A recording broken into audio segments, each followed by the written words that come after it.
All right, guys, so what do you do when the mirror of your 3D reality is showing you the exact opposite of what you're wanting? What do you do? Thought we'd talk about that today. This is video number 87 of 365. I'm Samantha, and I'm a therapist, and I'm doing a video every day for a year to get over my fear of public speaking and social anxiety, which I think I've kind of conquered that already as I'm doing these every day. Thank you all so much for watching. And we're going to talk about that mirror, that 3D reality in front of you. It is your mirror. There's no one to change but self, says Neville Goddard himself. So what are you going to do? You got to change yourself. So where are your thoughts? Where are your beliefs? Where are your expectations and your assumptions? They're going to show up in the reality like a mirror. So what are you seeing in front of you that is controlling you, basically? Everything in front of you has control of you if you allow it to. So we've got to figure out what kind of return on investment do we want to get? What ROI do we want to get from our energy?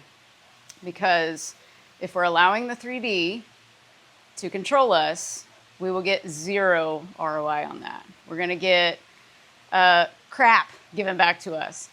But if you invest your energy in your vision instead of the old you, and you disregard what you see in front of you, and you give it no mind at all.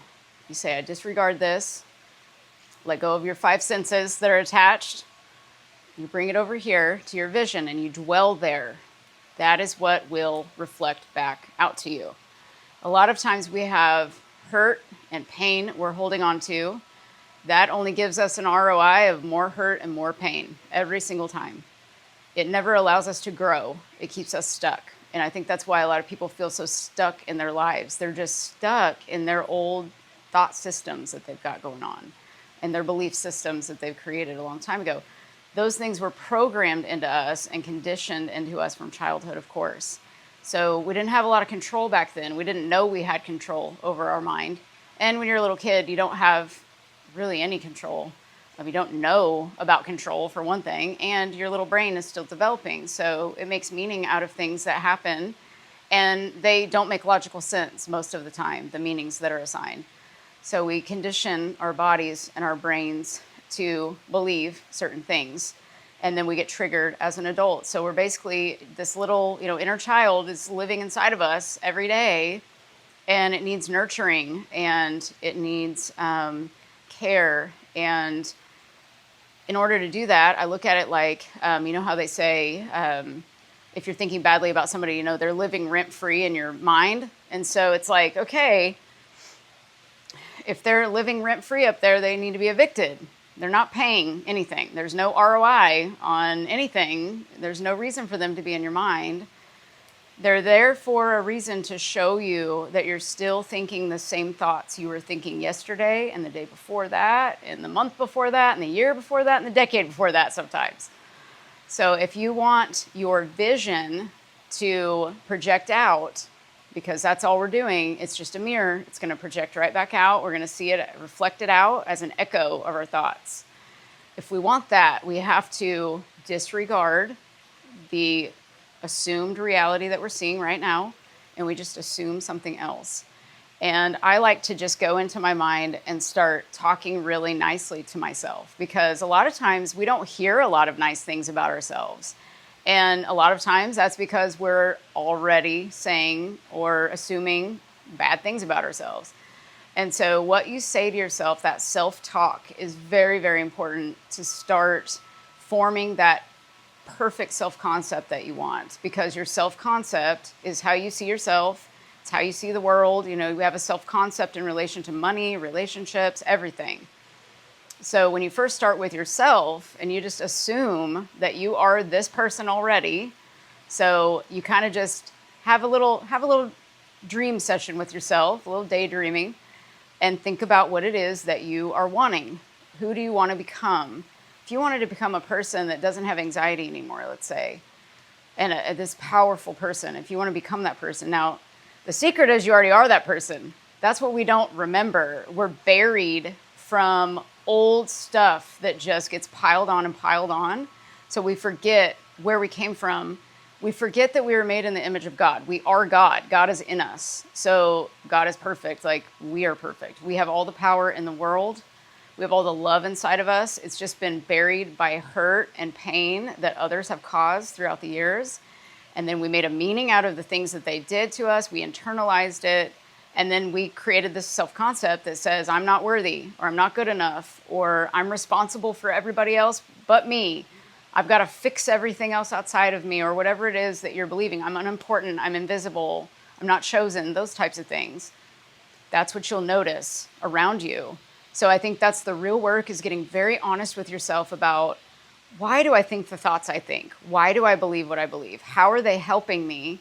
And I also look at it like, if you have these bad thoughts about yourself, it's almost as bad as like you're doing drugs. You're on heroin. And every time you think that thought, it's like you're doing a shot of heroin. And if you look at it like that, you're like, whoa, I don't want to do any more heroin, so I better quit thinking this way, or whatever drug it could be. Just look at it like something really bad, because it is really bad, because we're basically abusing ourselves.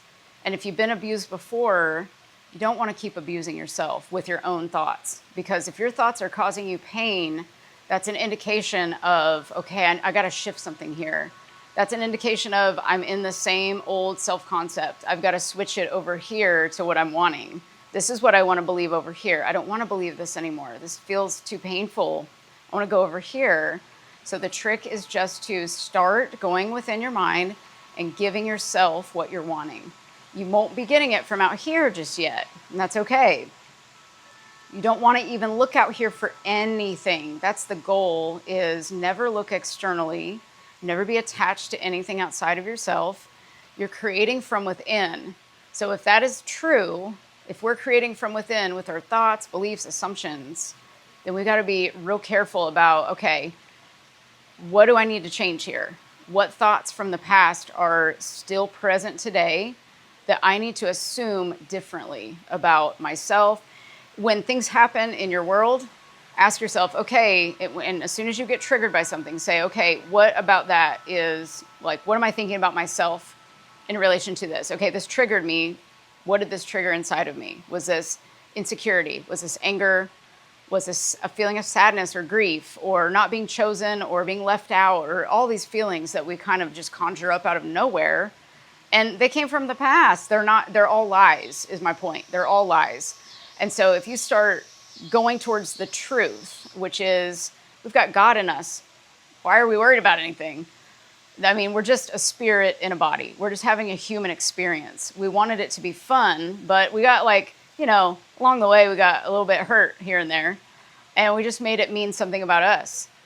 And that's really what happened. We got a lie programmed in, and we started believing it so much that it became the truth to us. A belief is just a thought you've thought so many times that it became the truth. And so with manifestation, it's like all you need to do really is start pretending you have something over and over again. That's really all that it is. That's a simple way to explain it. Like, pretend like you have it already, over and over and over. We did that as children, and it was fun back then. And we forgot, we don't have that muscle anymore, I guess, built up. So we got to build the muscle, and it just takes practice. It takes a lot of practice to deny the senses and believe and dwell in this new self that we want to be. And the new self is, what belief systems do you want to have? What feelings and thoughts do you want to have that are different from the ones you had, yesterday in this old self? And so you just dwell there. And remember, Neville says, persist, and it will harden into fact. You'll see a bridge of incidents that will occur. And I like to say, sometimes it's the opposite of what you're wanting. It will show up. And it'll be the opposite, literally. But it really, truly might not actually be the opposite. It's just shaping and molding us into the next thing to get us to where we really want to go. Because maybe we think we want something, and we're not ready for that thing yet. So we've got to be shaped and molded by maybe the opposite first. And then we gravitate towards it. And then it manifests. And then it's almost like you don't remember the old self anymore when it manifests, because you've changed so much. You just don't even want to go back to where you were. So yeah, it's just a practice of pretending something different. You're imagining something all day long anyway. You're kind of pretending. You might be pretending you're this horrible person or something all day, talking badly to yourself. You're pretending and imagining that all day. It's like just a shift in awareness, gently it's like telling the inner child inside of you, like, oh, don't touch that stove. It's a little too hot. Like, don't touch that. Let's go this way. And because it's kind of like you're touching a hot stove every time you're thinking about thought about yourself, or thinking about thought about somebody else, or about a situation or something. It's like, no, we're touching a hot stove. That's painful. Let's take our hand off the stove and go over here to peace and love, where everything will be healed. So yeah, it's a shift in awareness. So remember that. Just shift your awareness. What are you conscious of right now? What are you seeing that you're aware of? And what is it making you feel inside? You got to get really honest with yourself. That's what I suggest, is just getting honest with yourself, which is one of the hardest things to do, is to really look within and say, gosh, what do I need to change? What do I need to change to feel better? Because nothing outside of you is ever going to make you feel better. That's the secret too. Nothing will ever make you feel better. It will only be for a short amount of time, because you take yourself with you wherever you go. So if you get that new job, you're taking yourself with you, and you will find that that person, if you left a job because of a person that you're having trouble with, you're like, I hate this place, blah, blah, blah. The next job you have, there will be some sort of problem just the same, because we didn't go within and change our attitude, our beliefs, our feelings inside, the triggers of why we wanted to leave in the first place. And so when you make peace with something before you leave it, that's the best thing to do, because you take that energy with you, and it will create a new pattern. And that's what we want. We want to interrupt that old pattern and create a new one. And that's where real change and healing takes place. So yeah, just I suggest getting a little deeper with what you're believing in, and where you're feeling it in your body. I think body work is really important, and because we always get some sort of, as you have a thought and a belief, it creates a chemical reaction in the brain and the body, and it normally turns on fight or flight, and we think that there's a tiger around the corner that we got to run from, and it's really just our own thoughts creating these feelings inside.